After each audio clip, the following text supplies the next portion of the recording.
નમસ્કાર વિદ્યાર્થી મિત્રો, આપ સૌનું ગુજરાતી પાઠશાળામાં હાર્દિક સ્વાગત છે. વિદ્યાર્થી મિત્રો, આજે આપણે ધોરણ 9 વિષય ગણિત સ્વ અધ્યયન પોથી ભાગ નંબર 3માં ચેપ્ટર નંબર 4 દ્વિચલ સુરેખ સમીકરણોનું આજે આપણે સંપૂર્ણ સોલ્યુશન જોવાના છીએ. સૌપ્રથમ વિભાગ એ માં નીચેના આપેલા વિધાનો ખરા છે કે ખોટા તે જણાવો. પહેલું, દ્વિચલ સુરેખ સમીકરણને અનંત ઉકેલ મળે છે તો વિધાન ખરું. બીજું, સમીકરણ x - 2y = 4 નો ઉકેલ 0, 2 છે તો વિધાન ખોટું. 3, y = mx દ્વારા મળતા સમીકરણની રેખા ઉગમ બિંદુમાંથી પસાર થાય છે તો વિધાન ખરું. 4, 3x = 2y + 5 માં y નો સહગુણક 2 છે તો અહીંયા જે છે એ y નો સહગુણક -2 આવશે, કારણ કે એનું પ્રમાણિત સ્વરૂપ 3x - 2y + 5 = 0 તો વિધાન ખોટું. પાંચમું, 2 √ x + 3y + 6 એ દ્વિચલ સુરેખ સમીકરણ છે, વિધાન ખોટું. 6 દ્વિચલ સુરેખ સમીકરણનો આલેખ સુરેખા મળે તો વિધાન ખરું. સાતમો પ્રશ્ન, સમીકરણ 2x + 5y = 30 નો એક ઉકેલ તો ઓપ્શન બી 5, 4. આઠમું, y = 3x + 5 ને ખાલી જગ્યા ઉકેલ મળે ઓપ્શન ડી અનંત. 9, બિંદુ 3, 2 એ સમીકરણ 2x + 3y = k નો ઉકેલ હોય તો k બરાબર તો ત્યાં આવશે 12. 10મું, 2x + 3y = m નો એક ઉકેલ 1, 2 હોય તો mx + 4y + 4 = 0 નો એક ઉકેલ તો -1, 1. 11, બિંદુ ખાલી જગ્યા એ સમીકરણ x + y = 7 નો ઉકેલ છે તો ત્યાં આવશે 4, 3.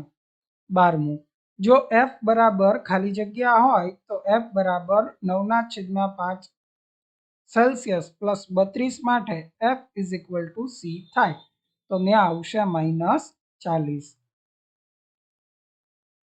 ત્યારબાદ નીચેના પ્રત્યેક પ્રશ્નોના એક વાક્ય અથવા અંક કે શબ્દમાં જવાબ આપો.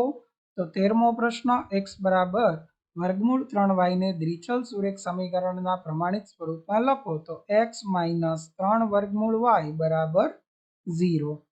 14મો પ્રશ્ન, x = 2 અને y = 1 હોય તો સમીકરણ 2x + 3y = k નો એક ઉકેલ હોય તો k ની કિંમત શોધો. તો 2 × 2 + 3 × 1 = k, 4 + 3 = k તો k = 7. 15મું, સમીકરણ 2y - 3x - 60 = 0 નું y સ્વરૂપ લખો તો -60 સામે જાય તો પ્લસ, -3x સામે જાય તો પ્લસ તો 2y = 3x + 60. 2 ગુણાકારમાં સામે જાય તો ભાગાકારમાં તો y = 3x + 60/2. 16, દ્વિચલ સુરેખ સમીકરણ 3x + 2y = 7 ને પ્રમાણિત સ્વરૂપમાં લખતા a + b + c ની કિંમત કેટલી? તો પ્રમાણિત સ્વરૂપમાં લખવું હોય તો 7 ને આ બાજુ લેવું પડે તો 3x + 2y - 7 = 0. આ પ્રમાણિત સ્વરૂપ. તો અહીંયા a = 3, b = 2, c = -7. તો ત્રણેયનો સરવાળો 3 + 2 - 7 તો -2. ત્યારબાદ સમીકરણ 2x + 3y = 18 માટે જો x = 6 હોય તો y ની કિંમત જણાવો. તો અહીંયા 2 × 6 + 3y = 18. તો અહીંયા 6 × 2 = 12 તો 12 સામે જાય તો માઇનસ તો 3y = 18 - 12 તો y = 6/3 તો y = 2. વિભાગ બી, નીચેના પ્રશ્નોના માગ્યા મુજબ ગણતરી કરી જવાબ આપો કે 2x + y = 7 સમીકરણના 4 ઉકેલ મેળવો.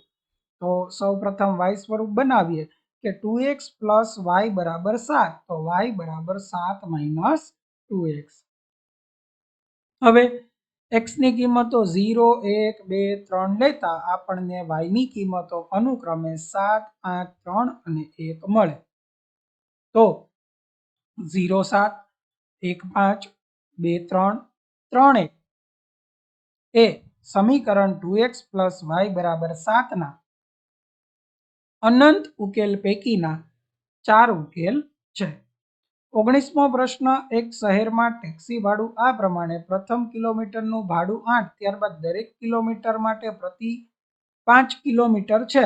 તો કાપેલ અંતર x કિલોમીટર અને ભાડું y લઈને આ માહિતી માટે દ્વિચલ સુરેખ સમીકરણ લખો. તો ધારો કે કુલ કાપેલ અંતર x કિલોમીટર અને કુલ ભાડું રૂપિયા y. તો પ્રથમ કિલોમીટરનું ભાડું રૂપિયા 8 છે. તો ત્યારબાદ કિલોમીટર કેટલા વધે? તો કે x - 1 કિલોમીટર. એના માટે ભાડું કેટલું? તો કે રૂપિયા 5. તો કુલ ભાડું શું થાય? તો કે 8 + 5 × x - 1 જે y આપેલું છે. તો 8 + 5 × x - 1 = y. તો હવે આનું સાદું રૂપ આપીએ કે 8 + 5x - 5 = y.